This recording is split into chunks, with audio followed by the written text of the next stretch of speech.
அஸ்ஸலாமு அலைக்கும். Hi friends, welcome to honeycomb Chennai. எல்லோரும் எப்படி இருக்கீங்க? நாங்கள் நல்லா இருக்கோம். இன்றைக்கி விலாகில் என்ன செய்ய போகிறோன்னு பார்க்கலாம் வாங்க. லஞ்ச் காம்போ செய்ய போகிறோம். ஹலோ ஃப்ரெண்ட்ஸ், இந்த சேனலை பார்க்குறவங்க சப்ஸ்கிரைப் பண்ணுங்கள், ஷேர் பண்ணுங்கள், லைக் பண்ணுங்கள், ஆதரவு கொடுங்க.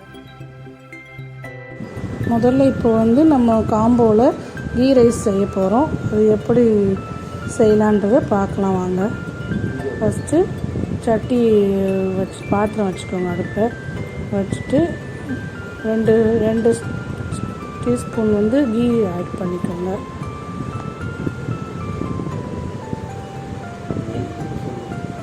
நெய் ஆட் பண்ணிவிட்டு 3 டேபிள் ஸ்பூன் ஆயில் ஊற்றிக்கோங்க. ஊற்றிட்டு காஞ்சதோடனே பட்டை ஒரு 3 பட்டை, 4 ஏலக்காய், கிராம்பு ஒரு 4, பிரிஞ்சி இலை அதெல்லாம் போட்டுக்கணும்.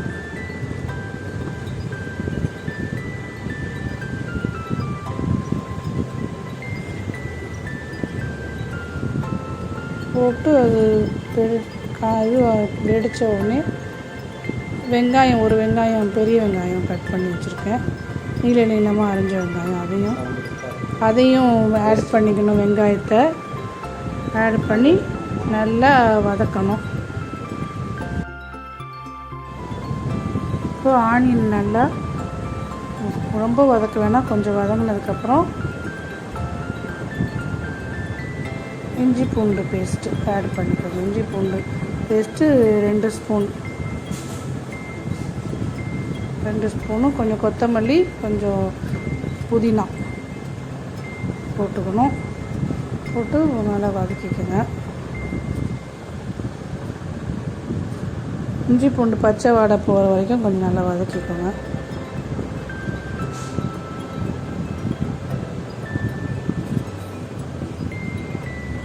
வதக்கிட்டு அந்த தக்காளியும் பச்சை மிளகா வச்சுருக்கோம், அதையும் போட்டுக்கலாம். அதையும் போட்டு வதக்கி விட்டுக்கோங்க.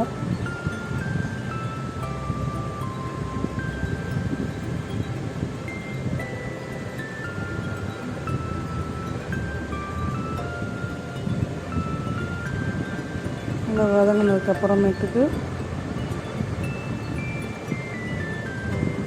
நல்லா வதக்கி விடுங்க. தக்காளி கொஞ்சம் நல்லா சாஃப்டாக வரைக்கும்.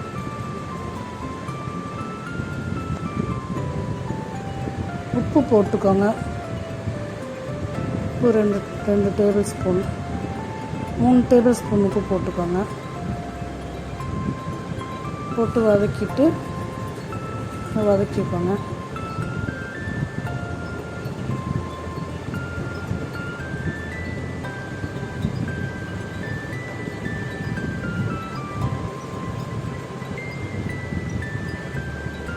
இஞ்சி பூண்டு போட்டோன்னே பிடிக்காமல் நல்லா கிளறி மிக்ஸ் பண்ணிக்கணும். நல்லா வதக்கி விட்டுக்கணும்.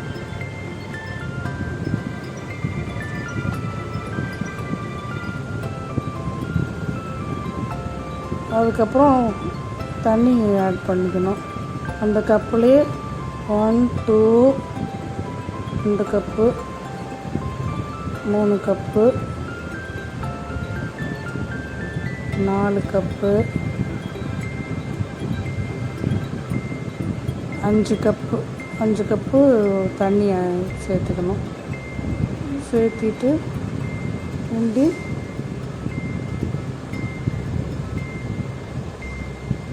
மூடி வச்சிடணும். மூடி வச்சு போல் நல்லா கொதிக்கணும். கொதித்து அரிசி நம்ம கழுவிட்டு அதை ஒரு 3 வாட்டி கழுவிட்டு ஊற வச்சிடணும். அரிசி 10 நிமிஷம் ஊற வைக்கணும். ஊற வச்சு நான் வச்சுருக்கேன் பாருங்கள். தண்ணி நல்லா கொதிச்சதுக்கப்புறம் தான் அரிசி போடணும். இப்போ தண்ணி நல்லா கொதிச்சிருச்சு. பாருங்கள், அரிசி போட்டுருவேன். அரிசி போட்டுக்கணுங்க. போட்டுட்டு எல்லாத்தையும் தண்ணியை வடித்து போட்டுடணும். பிரியாணி அரிசி பாஸ்மதி அரிசி தான் போட்டேன் நான். பாஸ்மதி அரிசியும் போடலாம், ஜீரக சம்பா அரிசியும் போடலாம்.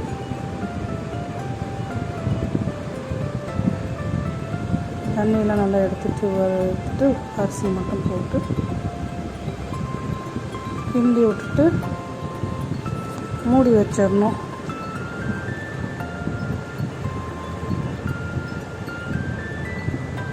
உப்பு பார்த்துக்கோங்க இந்த டைமில் எப்படி இருக்குன்னு. எனக்கு கரெக்டாக இருந்துச்சு, உங்களுக்கு சரியான அளவாக இருந்துச்சு இந்த உப்பு அளவு. எனக்கு உங்களுக்கு கம்மியாக வேணுன்னா இன்னும் கொஞ்சம் குறைச்சி போட்டுக்கோங்க. இது சரியாக இருந்துச்சு. அதனால் அரிசி போட்டோடனே கொதிக்குது. கொதித்தோடனே கிண்டி கிளறி விடணும்.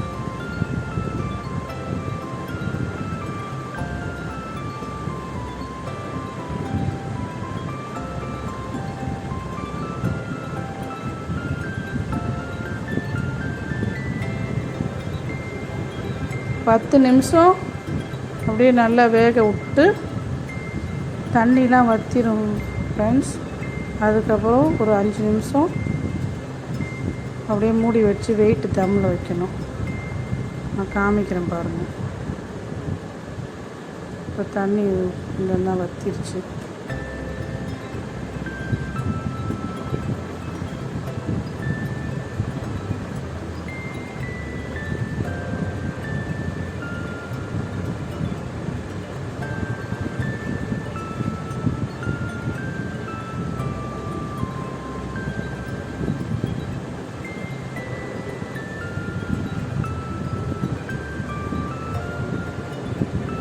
தண்ணி வற்றிருச்சு.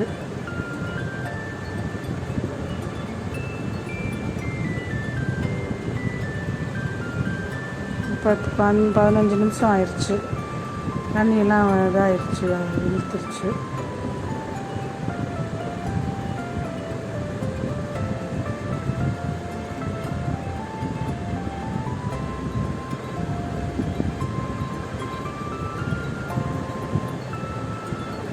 மூடி போட்டு வெயிட் வைக்கணும். இது மேலே வெயிட் வச்சு ஒரு 5 நிமிஷம் அப்படியே சிம்லேயே வச்சு வச்சுருங்க. 5 நிமிஷம் வச்சிட்டிங்கன்னா அப்படியே தம் ஆகிட்டுருக்கும். தம் ஆகிட்டு 5 நிமிஷத்துக்கு அப்புறம் அடுப்பை ஆஃப் பண்ணி ஒரு 5 நிமிஷம் அப்படியே அடுப்பில் வைங்க. அடுப்பை ஆஃப் பண்ணிவிட்டு அப்புறமேலே எடுத்து பாருங்கள். சுவையான நெய் புலாவ் ரெடி ஆயிடும். கரெக்டாக இருக்கும்.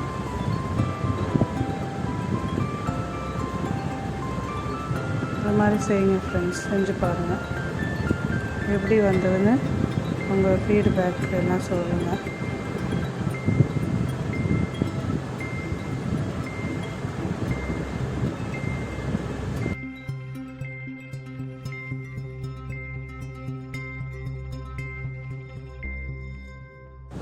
இப்போ காம்போவில் அடுத்ததாக மட்டன் குருமா செய்வது எப்படின்றது பார்க்கலாம் வாங்க.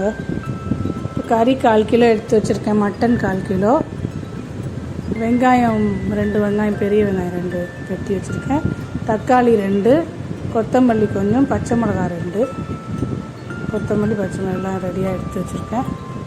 இப்போ இஞ்சி பூண்டு 2 டேபிள் ஸ்பூனு, மிளகாத்தூள் 2 ஸ்பூனு, மஞ்சத்தூள் 1/2 ஸ்பூனு வச்சுக்கோங்க.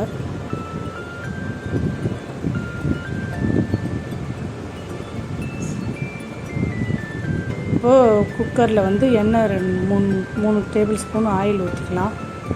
ஊற்றிட்டு இப்போ இஞ்சி பூண்டு 2 டேபிள் ஸ்பூன் அதை போட்டுக்கலாம். போட்டு நல்லா அது பச்சை வாசனை போகிற மாதிரி வதக்கிக்கணும். இஞ்சி பூண்டு பேஸ்ட்டை கொஞ்சம் நல்லா வதக்கிக்கணும்.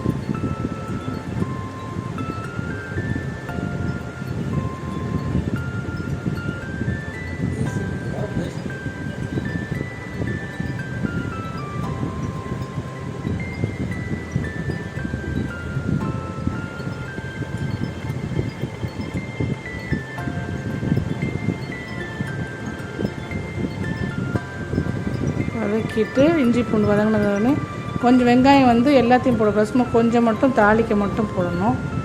போட்டு அதையும் வதக்கி விடணும் வெங்காயத்தை.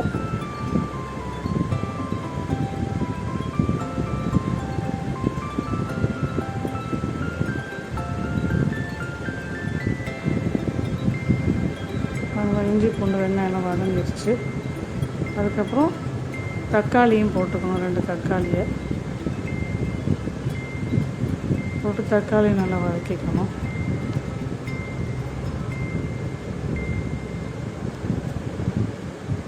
தக்காளி நல்லா கொஞ்சம் சாஃப்டாக நல்லா அப்படியே வதக்கிடணும். கொத்தமல்லியும் போட்டுக்கிறேன். பச்சை மிளகாவையும் போட்டுக்கோங்க. போட்டு நல்லா வதக்கி விடுங்க.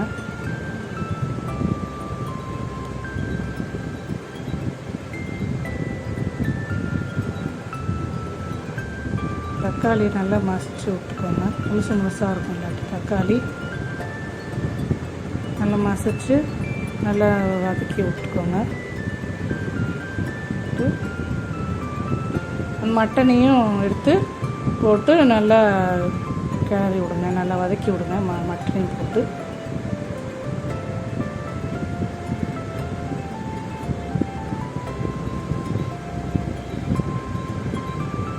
வதக்கிட்டு எடுத்து வச்சுருக்க மிளகாத்தூள், மஞ்சத்தூள் எல்லாத்தையும் போட்டு ஒரு எண்ணெயில் நல்லா வதக்கிடுங்க.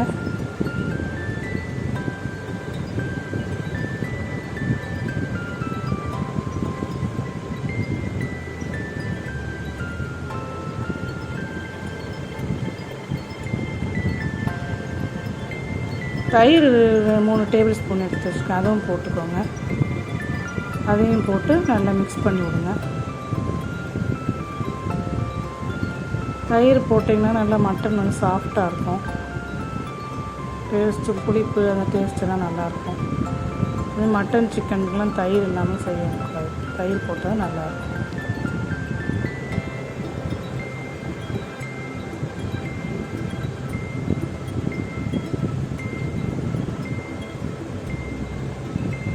அப்புறம் தனியாத்தூள் வந்து 3 டேபிள் ஸ்பூன் தனியாத்தூள் அதையும் போட்டுக்கணும். போட்டு நல்லா மிக்ஸ் பண்ணிடுங்க.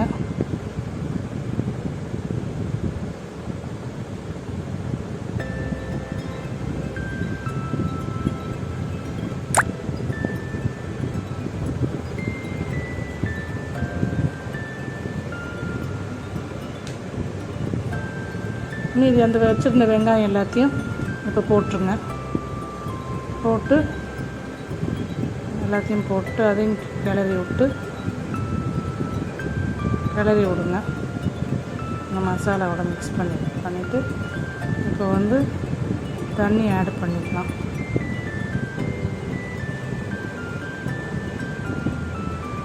உப்பு போட்டுக்கோங்க. 1.5 ஸ்பூன் உப்பு, 1 டேபிள் ஸ்பூன் உப்பு போட்டுக்கோங்க.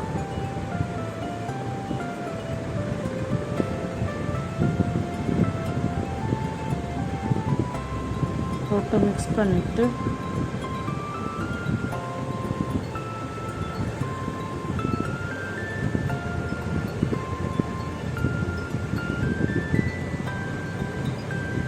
இப்போ தண்ணி ஒரு 3 கிளாஸ் தண்ணி ஊற்றிக்கோங்க. இந்த மசாலா முழுகிற அளவுக்கு ஊற்றி 15 நிமிஷம் வேக விடுங்க. நீங்கள் எப்படி உங்கள் மட்டன் எப்படி வேகும் அதை பொறுத்து. நான் வந்து 15 நிமிஷம் வேக வைப்பேன். 15 நிமிஷம் வெந்ததுக்கப்புறம் பார்க்கலாம் எப்படி இருக்குன்னு.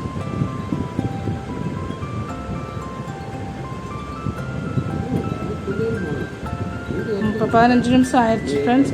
இப்போ பாருங்கள், நல்லா குழம்பு ரெடி ஆயிடுச்சு. மட்டனும் வெந்துருச்சு.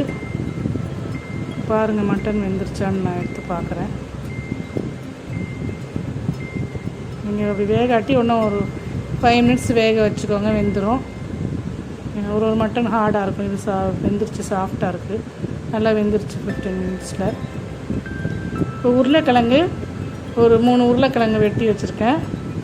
அதை கழுவி அதையும் போட்டுக்கலாம். தோல்லாம் சீவிட்டு கழுவி வெட்டி அதையும் போட்டு மிக்ஸ் பண்ணிவிட்டு மூடி வச்சிடலாம். குக்கரை மூடி வச்சுட்டு ஒரு 7 நிமிஷத்துக்கு வேக வச்சிடலாம். அதுக்கு மேலே வந்து கிழங்கு ரொம்ப உடஞ்சிடும். ஒரு 7 நிமிஷத்துக்கு அதையும் வேக வச்சு எடுத்துக்கலாம்.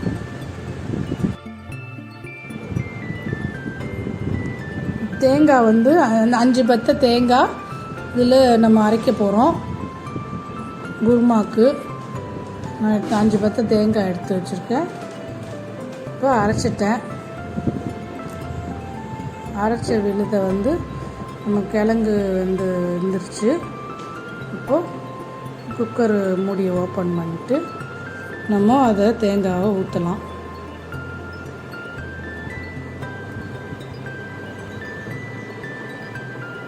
கிழங்கும் நல்லா 7 நிமிஷத்தில் நல்லா வெந்துருச்சு. அதுக்கு மேலே இருந்தால் கிழங்கு வந்து ரொம்ப உடஞ்சிரும். 7 நிமிஷம் தான் கரெக்டாக இருக்கும். வெந்திருக்கும்.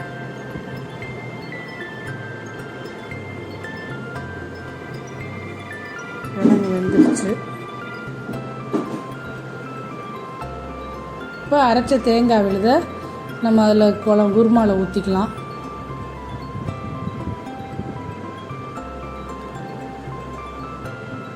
ஊற்றி கொஞ்சம் ஜாரில் தண்ணி கொஞ்சம் அலசி ஊற்றி தேங்காய் ஊற்றியாச்சு. இப்போ தண்ணிலாம் ஜாரில் அலசி ஊற்றிக்கணும். ஊற்றிட்டு நல்லா மிக்ஸ் பண்ணிவிட்டு கொதிக்க விடணும். ஒரு 10 நிமிஷம் சிம்மில் வச்சு கொதிக்க விட்டு இறக்கிற வேண்டியது தான். குருமா இப்போது ரெடி ஆயிடுச்சு. நீங்களும் வந்து இந்த மாதிரி செஞ்சு பார்த்து எல்லாத்துக்கும் செஞ்சு கொடுங்க. சுவையான மட்டன் குருமா ரெடி. பாருங்கள், பவுலில் ஊற்றி சர்வ் பண்ண வேண்டியதுதான்.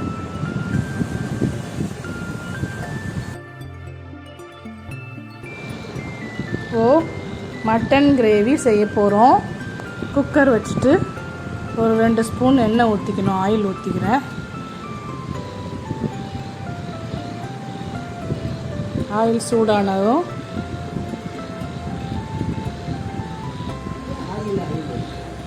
வெங்காயம் 2 வெங்காயம் வெட்டி வச்சுருக்கேன். 2 தக்காளி, கொஞ்சம் கொத்தமல்லி இலை, இஞ்சி பூண்டு 1.5 ஸ்பூனு, மிளகாத்தூள் 1 ஸ்பூன். இப்போ எண்ணெயில் இஞ்சி பூண்டை போட்டுக்கலாம். போட்டு வதக்கிக்கிறோம். பச்சை வாசனை போகிற மாதிரி வதக்கிக்கலாம்.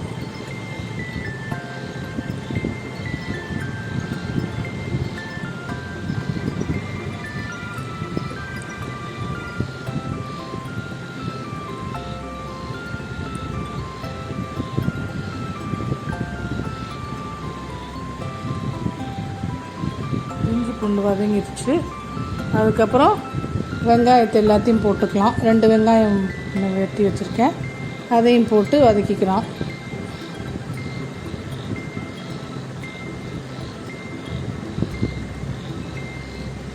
வெங்காயம் போட்டு வதக்கிறப்போ உப்பு கொஞ்சம் போட்டுக்கோங்க. 1/2 ஸ்பூன் உப்பு போடுறேன். போட்டால் சீக்கிரம் வெங்காயம் வதங்கிடும். உப்பு போட்டு வதக்குனா வெங்காயத்தையும் போட்டு நல்லா வதக்கிடலாம்.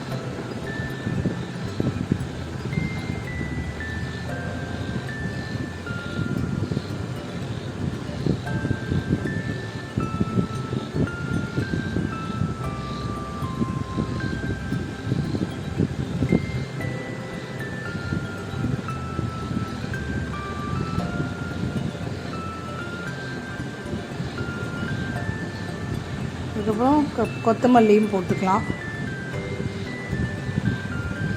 கொத்தமல்லியும் போட்டு வதக்கிக்கலாம்.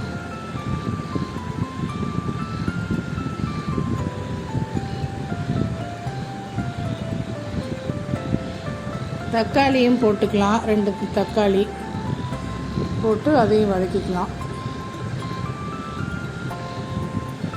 தக்காளி நல்லா சாஃப்ட் ஆகிற மாதிரி வதக்கிக்கோங்க.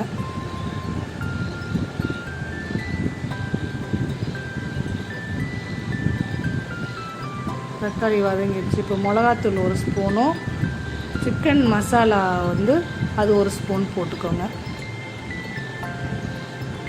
போட்டு நல்லா வதக்கிக்கோங்க.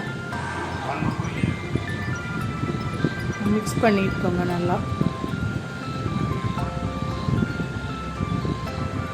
மட்டன் ஒரு 300 கிராம் வச்சுருக்கோம்.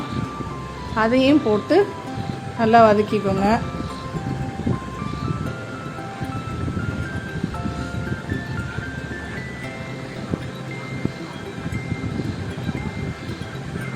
தயிர் 2 டேபிள் ஸ்பூன் வச்சுருக்கேன், அதுவும் ஊற்றிக்கோங்க. மட்டன் செய்கிறப்போ தயிர் ஊற்றுனீங்கன்னா தான் வந்து நல்லா சாஃப்டாக இருக்கும் அந்த கறி. சிக்கனுக்கும் மட்டன் செஞ்சாலும் தயிர் ஊற்றி செய்யுங்க, அப்போ நல்லா சாஃப்டாக இருக்கும். அந்த சக்கையாக இல்லாமல் சாஃப்டாக வெந்துடும் நல்லா சீக்கிரம். தயிர் ஆட் பண்ணிக்கிட்டேன். நல்லா மிக்ஸ் பண்ணிக்கணும். பண்ணிவிட்டு கரம் மசாலா 1/2 ஸ்பூன் அதையும் ஆட் பண்ணிக்கணும். கரம் மசாலா போட்டுக்கோங்க கொஞ்சம், அதையும் போட்டு மிக்ஸ் பண்ணிக்கணும்.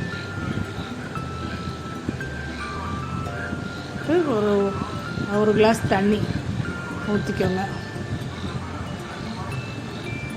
மசாலா இருந்ததுன்னா அலசி ஊற்றிக்கோங்க. ஒரு கிளாஸ் தண்ணி ஊற்றினீங்கன்னா அடியில் பிடிக்காமல் ஊற்றி மிக்ஸ் பண்ணிக்கோங்க.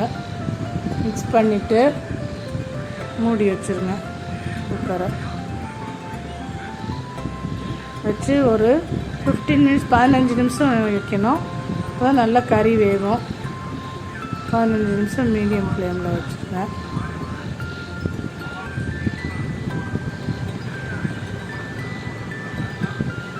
மூடி வச்சு 15 நிமிஷம் வச்சுருங்க. டைம் 15 நிமிஷம் ஆயிடுச்சு, வெந்துருச்சு. பார்க்கலாம் பாருங்க. கொஞ்சம் தண்ணி இருக்குது, அது கொஞ்சம் நல்லா வற்ற விடணும். கொதிக்க விட்டு தண்ணிலாம் வற்றதுக்கப்புறம் நல்லா கொதிக்க விடணும். ஒரு 5-10 நிமிஷம் நல்லா திறந்து வைங்க குக்கரை. கொதித்து வற்றதுக்கப்புறம் கிரேவி பதம் வந்துடும். எண்ணெய் விட்டு எண்ணெய் பிரிஞ்சு கிரேவி பதம் வந்துடுச்சு பாருங்கள். அவ்வளோதான். இனிமேல் அவ்வளோதான். சர்வ் பண்ண வேண்டியதான். பவுலில் வச்சு சர்வ் பண்ணுங்க. அதுதான் சுவையான மட்டன் கிரேவி ரெடி ஆயிடுச்சு. இப்போ லஞ்ச் காம்போ செஞ்சிட்டோம். கீ ரைஸ் பண்ணியிருக்கோம், மட்டன் குருமா செஞ்சுருக்கோம், மட்டன் கிரேவி செஞ்சுருக்கோம். நீங்களும் உங்கள் வீட்டில் இது மாதிரி செஞ்சு பாருங்கள். எல்லாத்துக்கும் செஞ்சு கொடுங்க. இந்த மாதிரி இந்த சேனலை சப்ஸ்கிரைப் பண்ணுங்கள், லைக் பண்ணுங்கள், ஷேர் பண்ணுங்கள், கமெண்ட் பண்ணுங்கள். ஓகே ஃப்ரெண்ட்ஸ், பாய்.